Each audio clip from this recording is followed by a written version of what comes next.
Hey guys, how you doing? It's Gary back with another quick little update. Um, I just got done removing the rear subframe.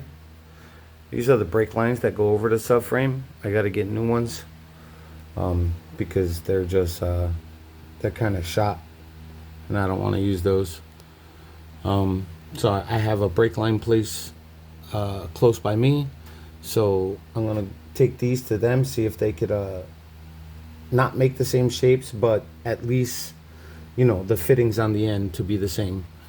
I can do the bending and shaping myself. So this is the VERKLINE tubular subframe. It came out really nice.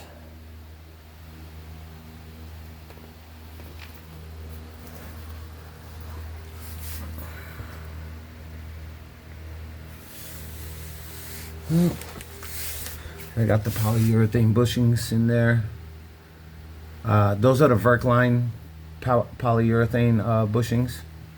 And all I did was, when I took out the diff mount, I just painted it red with caliper paint, actually. So it should hold up pretty well. Right, these little tabs right here, this one and this one, that's where one of the brake lines comes down. One of the brake lines comes over the top of this, and then it runs this way, and then the other one runs this way over here. So yeah, that's that. Right here is where the sway bar mount goes. Since this is an upgraded subframe, it is stronger than the stock one, so you don't have to worry about it tearing itself apart. You can put the beefier rear sway bar on this, and you don't have to worry about it twisting the subframe or tearing it in half. Not like the stock one where you have to put the extra brackets, you know, to hold it. I have the lower control arm bushings coming. They're all VERKLINE power. They're the VERKLINE polyurethane. They're all the street ones. It's the street softness or street stiffness. I already put in the ECS tuning diff mount over there. So yeah, I think it came out pretty good. One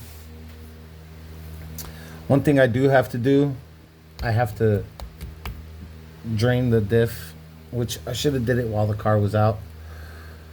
I mean, I should have did it while the diff was out, but I didn't do it. So I can do it afterwards. It's no big deal. I should have done it while it was out though. It would have just been easier.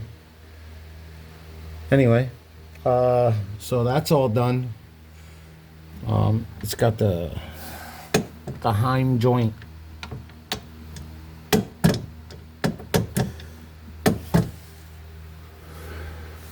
The Heim joint rods in the back. These are the tie rod ends.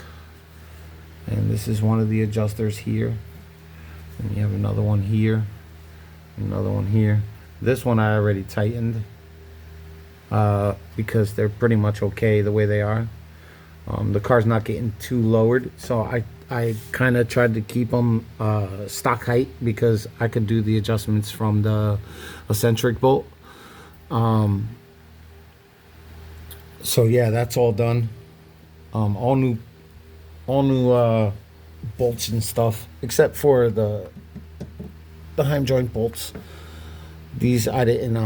I mean the eccentric bolts. I didn't replace those because there was nothing wrong with them, so it would be pointless to do that. But yeah, these are all Heim jointed out, so the suspension is going to be pretty good. It's gonna handle much better than it did before, better than stock anyway. So I have the control arms here, the lower control arms here. I have to go to AutoZone and get another, this line right here. because these lines always get messed up. Plus I'm putting steel braided lines. So the line that goes from here to the caliper, I have it. It's in with the caliper. I'm using S4 rear calipers, just like I did on the other car. So yeah, these are H&R coilovers. I already pressed out the rear bearings, the wheel bearings. I already pressed those out and pressed new ones in. So these are in great shape. These are in great shape. Brand new, fresh ones. What else am I waiting for? The bolt for the screw right here for the ABS sensor on the other one, it broke inside. So I had got a 10mm nut to put on it. So I'm gonna take it to a friend of mine, and he's just gonna put a little tack weld on it so I can pull it out. And I have one busted on the head, and the guy who's doing the head for me is gonna take that one out. I got the VERKLINE polyurethane bushing coming from for the knuckle spindle assembly for the upright, and all the for the upper and lower control arms for these upper ones and the lower ones. I might change these out to S4 style ones. I think that would be better. So I'm probably going to do that, because they're a little more beefy than these, and they're cheap. I can get them cheap from the junkyard. You know, probably cost me like 20-30 bucks. There's nothing wrong with these. I could just take them off, paint them, you know, press out the bearings, which more than likely that's what I might do, but it's possibility I might go S4. So anyway, this is the old diff, the one that I just took out. The rubber on it is pretty shot. It's not too bad, but I seen a couple of cracks while it was up. The way it moved around, it wasn't very appealing. So anyway, I got this all done. Everything went together pretty smooth. Everything came apart smooth. All the bolts are tightened already.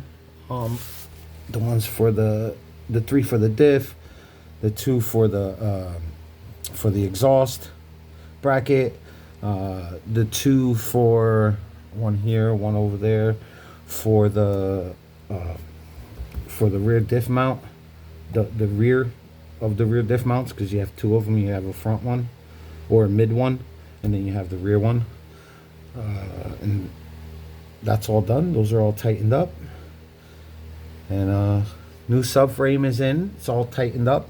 It ain't going nowhere. So now I just gotta get the bushings and get the rear all put back together, and a couple of brake lines, and it should be done. So those brake lines that are over there, they disconnect it from here. So I just put a line right here real quick just to stop it from leaking. I didn't want to get fluid all over the floor. So those 2 brake lines will run through here up over the subframe. They will kind of like trace the subframe back here, you know, and then it will come around up through the back over here. Will come up over the back, and once they come up and over, then I'll be able to use the little clips that go here and here, which I already have new ones. They're for the 3/16 line. So